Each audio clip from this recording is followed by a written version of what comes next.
Thank you for your introduction. This work is based on a cohesive volumetric multiscale finite element model for the failure analysis of fiber reinforced composite structures. First, let's start with the motivation of this work.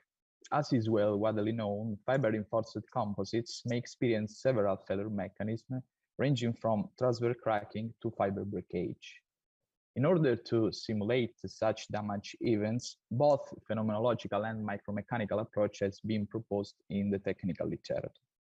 Our goal is to develop an innovative method for the failure analysis of heterogeneous materials based on the combination of a multiscale model and an inter-element fracture approach.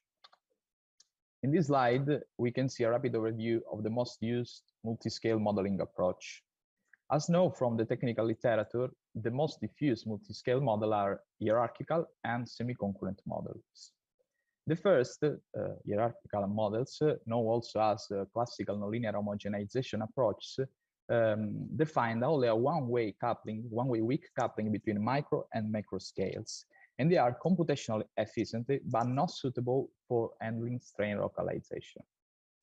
The semi-concurrent multiscale methods instead define a two-way weak coupling between micro and macro scales and are more accurate for strongly nonlinear problems, but not suitable for studying the coalescence of several micro cracks into a single macro crack. To overcome these drawbacks, enhanced computational homogenization approach have been introduced, such as the strain gradient and continuous-discontinuous approach. In the present work, a hybrid two-scale model is proposed based on a combined continuous-discontinuous hierarchical homogenization in which the micro and macro scales are only one-way coupled. The proposed nonlinear homogenization is performed after a definition of a properly repeating unit cell that we can see in this slide, under the hypothesis of periodic microstructures, well-separated spatial scales, and damageable fiber matrix interfaces and breakable matrix modeled as a collection of cohesive elements embedded in a continuous phase. So our method defines another steps in the homogenization procedures after the classical bulk homogenization diffused in the technical literature. How we can see in these slides, first we perform a bulk homogenization, and then we define an interface homogenization. In the bulk homogenization, under the assumption of perfect separation between the two scales, and according to the classical homogenization theory, the macroscopic stress and strain fields can be obtained as an average of their microscopic counterparts defined on the repeating unit cell subject to periodic boundary condition. In other words, we can see in the figures, the discontinuous parts of the numerical derived overall constitutive response is obtained by extracting the portion of the loading curve after the appearance of a macroscopic localization band. Finally, in the last step, a homogenized traction separation law is derived after suitably defining a macroscopic cohesive traction vector and a macroscopic displacement jump. Moreover, our model has the aim to overcome the typical drawbacks of standard homogenization approach, as studied by Gitman and co-authors in 2007 for materials that exhibit a softening behavior. Standard homogenization approach is no longer valid because non-objective overall stress strain response are typically found when a different representative volume element with different sizes is considered. Our success step with the interface homogenization overcome this issue, and as we can see in this slide, considering different repeating volume element, we obtain an objective overall response.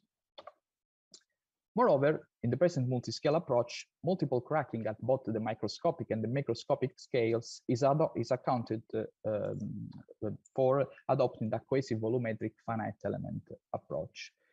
We see in this slightly weak formulation, and it's worth to highlight the presence of an additional contribution in the resulting weak form, which represent the virtual work of the traction transferred by the embedded interfaces.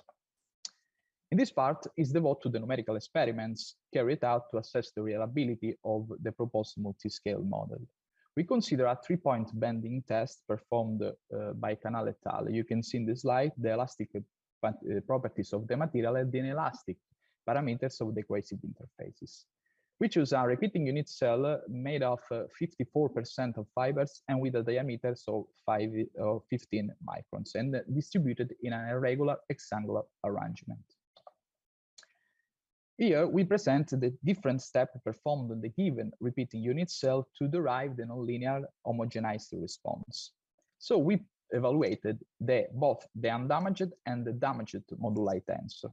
In particular, the damaged moduli tensor is evaluated by assuming an isotropic damage evolution function, which is directly extracted from the homogenized uniaxial stress strain curve obtained from the principal path solution of the repeating unit cell. The two steps have been performed for deriving two different databases, a damage evolution function for the bulk homogenization and a traction separation law for the cohesive homogenization. After performing the previous step, a microscale analysis, known also as multiscale numerical simulation, is performed using as material inputs the database previously derived. As a validation step, the results of the multiscale analysis have been compared with the outcomes of a fully microscopic analysis denoted as direct numerical simulation. In this analysis, take as a reference, all the microstructural details are explicitly modeled. We employed two different models, a single interface model that we can see in the first graph and use as reference, and a diffuse interface model with a mapped mesh and an unstructured mesh. As shown from the first two graphs, the results are in perfect agreement to each other with only a little error for the peak load. Conversely, the comparison with the unstructured mesh highlights the little overestimation of the peak load, but this is not due to the adopted homogenization scheme, whose accuracy is fully validated from the first two graphs, but rather to the artificial crack part tortuosity induced by the DIM approach used at the macroscale. In conclusion, as a further validation step, a mixed mode test is defined on an L-shaped panel. Here you can see the mechanical properties of the materials and the inelastic properties of the cohesive interfaces. Even in this case, we performed a comparison with a direct numerical simulation, and we report the results in terms of force displacement curves. Thus confirm the reliability of the proposed modeling approach for more general loading conditions. In conclusion, we define a novel two-scale model for the analysis of failure analysis of fiber reinforced composite structure based on the an offline combination that combined a multi-scale model and an inter-element fractal approach. Thank you for your kind attention.